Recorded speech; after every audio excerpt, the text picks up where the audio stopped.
Fala, futuros colegas! Sejam muito bem-vindos a mais esta nossa revisão clínica sobre um dos temas mais prevalentes e, confesso, um dos mais desafiadores da prática médica. Hoje, o nosso foco absoluto é dominar a avaliação da dor articular, a famosa artralgia, lá no cenário ambulatorial. Para vocês da turma do sexto semestre, que já tem na bagagem a fisiologia e a semiologia básica, esse é o exato momento de conectar a teoria com a vida real.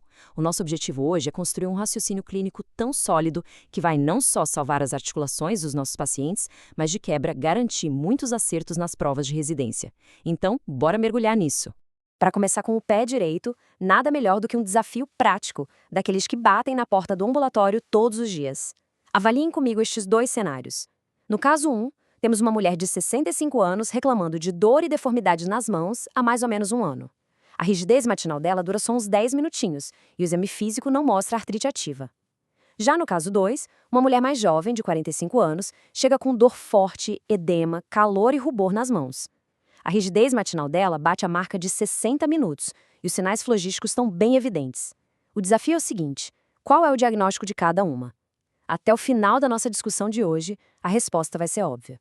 E para chegar nessa resposta, a gente vai seguir um mapa mental bem direto.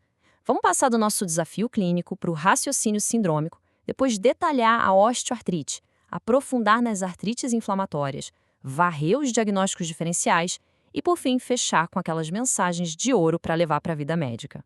Indo para o tópico 2, raciocínio sindrômico. Esse é, literalmente, o nosso grande divisor de águas.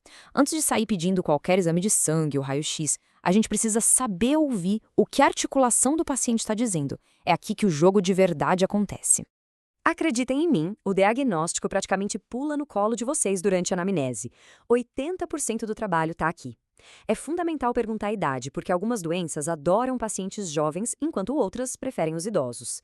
A ocupação do paciente envolve esforço repetitivo? O início foi algo súbito ou arrastado? Quantas articulações estão doendo? E, a pergunta de R$1 milhão, o que faz a dor melhorar ou piorar? O repouso ajuda? E nunca jamais esqueçam de buscar sintomas extra-articulares. Fadiga crônica ou lesões de pele, por exemplo, gritam a favor de doenças sistêmicas. E aqui está a nossa tabela de ouro, a verdadeira dicotomia da reumatologia. A diferença clássica entre a dor mecânica e a inflamatória. Se liguem nessa pérola clínica que chove em prova de residência, a duração da rigidez matinal. Na dor mecânica, essa rigidez é curtinha, geralmente dura menos de 30 minutos. Na inflamatória, ela é bem prolongada, passa fácil de 1 hora. Outro ponto crucial, a dor mecânica piora com o movimento e melhora quando o paciente repousa. Já a dor inflamatória, paradoxalmente, piora com o repouso e o paciente até sente um alívio ao se movimentar. Passando para o exame físico, a nossa missão é buscar as evidências objetivas para validar aquela história que acabamos de colher. Na inspeção, a gente olha a localização, conta as articulações e avalia a assimetria. Na palpação, o foco é procurar o edema articular, a famigerada sinovite, tem calor local, tem crepitações quando movimenta, amplitude de movimento está prejudicada. Resumindo, é uma caça ativa por sinais flogísticos. E sabiam que o simples ato de contar as articulações já afunila o nosso diagnóstico de um jeito absurdo? Se for só uma articulação, estamos diante de uma monoartrite. Se forem 5 ou mais, é uma poliartrite. Agora, turma, atenção máxima para essa armadilha clínica. Diante de uma monoartrite aguda, pensem num joelho que amanheceu subitamente inchado, vermelho e muito quente. A conduta é imperativa, tem que puncionar. É obrigatório descartar a artrite infecciosa imediatamente. Por outro lado, a poliartrite já puxa o raciocínio para quadros sistêmicos, como a artrite reumatoide ou o lúpus. Tópico 3. Osteoartrite. Vamos falar agora do feijão com arroz da reumatologia. Essa é a disparada doença articular que vocês mais vão encontrar no ambulatório. É a famosa artrose. A osteoartrite é, na sua essência, uma doença degenerativa. É aquele clássico desgaste mecânico. Quando a gente bate o olho num achado radiográfico, os sinais clássicos gritam. Lá estão os osteófitos, os populares bicos de papagaio e uma redução bem clara do espaço articular. E o quadro clínico? Ele casa perfeitamente com a dor mecânica que a gente acabou de ver. Dor, possível deformidade e uma rigidez matinal curtinha. Mas cuidado! O manejo da osteoartrite exige paciência. A realidade nua e crua é que o tratamento não começa puxando o bloco de receitas. As medidas não farmacológicas vêm sempre em primeiro lugar. Exercício físico é inegociável, além da fisioterapia e do uso de órteses, dependendo de qual articulação está sofrendo. Só depois de tudo isso é que a gente entra com arsenal farmacológico, analgesia simples, anti-inflamatórios tópicos e muitas vezes moduladores da dor crônica, como os inibidores da recaptação de serotonina, tipo a duloxetina. Tópico 4. Artrites inflamatórias. Aqui a gente muda completamente de marcha. Deixamos a dor mecânica e o desgaste para trás e entramos de cabeça no mundo agressivo e sistêmico das condições autoimunes. Vamos começar pela artrite reumatoide. Ela é uma doença autoimune sistêmica e crônica. O alvo principal é a articulação? Com certeza. Mas lembrem-se de que ela pode pegar outros órgãos. O paciente geralmente chega com uma tríade muito clássica: dor, um edema absurdamente evidente e aquela rigidez matinal que, diferente da artrose, é arrastada, passando de 1 hora e durando mais de 6 semanas. É um quadro inflamatório realmente exuberante. E sabem por que a gente bate tanto na tecla do diagnóstico precoce? Porque essa inflamação destrói o osso sem dó. Ela causa cistos e erosões ósseas que a gente vê claramente na imagem. E o pior, essa lesão é irreversível. Guardem essa frase para o resto da vida. Na reumatologia, tempo é articulação. Perder a janela de oportunidade do tratamento é basicamente condenar o paciente a desenvolver deformidades permanentes, tipo aquelas clássicas mãos em pescoço de cisne. Para fechar o diagnóstico, o laboratório nos ajuda buscando provas inflamatórias elevadas e marcadores mais específicos, como o fator reumatoide e o anti-CCP. Mas o ponto alto aqui é o tratamento. O pilar do manejo, com o metotrexato sendo o grande astro, não é só para tirar a dor do paciente.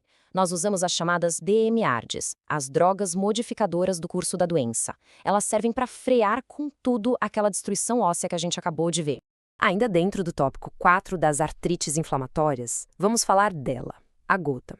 Uma doença metabólica de peso e que é uma verdadeira fábrica de armadilhas clínicas. A gota, causada pelo depósito de cristais de ácido úrico, tem um contraste clínico fascinante. Durante uma crise aguda, a gente vê uma monoartrite pegando classicamente a primeira metatarsofalangiana, a famosa podagra. O dedo fica vermelho, quente e numa dor alucinante. O paciente não aguenta nem o liossol encostando. Se a gente não tratar isso direito, a doença evolui para a gota tofácea crônica. Aí a história muda para uma doença poliarticular erosiva, formando aqueles estofos que destroem completamente a anatomia das articulações. Pausa dramática aqui, pessoal. Muita atenção agora. Essa é possivelmente a maior pegadinha de prova e de conduta ambulatorial que vocês vão enfrentar. Anotem aí. Nem todo mundo que tem ácido úrico alto vai ter gota. E a regra de ouro, a princípio, hiperuricemia assintomática não se trata. A gente não prescreve medicação só para deixar o exame de sangue mais bonito se o paciente nunca teve sequer uma crise na vida. Na hora de manejar a gota, a gente divide a estratégia em 2 fases completamente diferentes. Primeiro, a gente apaga o incêndio. A crise aguda se trata com anti-inflamatórios, colchicina ou prednisona. Ponto. É só depois, lá na fase de profilaxia para evitar novas crises, que a gente introduz a terapia hipouricemiante, como o allopurinol. O alvo: manter esse ácido úrico menor que 6. Chegamos ao tópico 5, diagnósticos diferenciais. Porque afinal a medicina não é uma ciência exata, certo? Antes da gente fechar, precisamos abrir o nosso leque diagnóstico. Embora as 3 grandes doenças que vimos dominem o ambulatório, a mente do médico tem que estar sempre alerta para outras possibilidades. Sintoma articular muitas vezes é só a ponta do iceberg. Pode ser o sinal de um lúpus eritematoso sistêmico que traz um peso sistêmico gravíssimo, ou pode ser uma espondiloartrite. E super importante para a nossa realidade de clima tropical, a febre chikungunya. Ela é mestre em deixar um rastro de poliartrite crônica incapacitante que imita com perfeição outras doenças reumatológicas. Então, o radar tem que estar sempre ligado.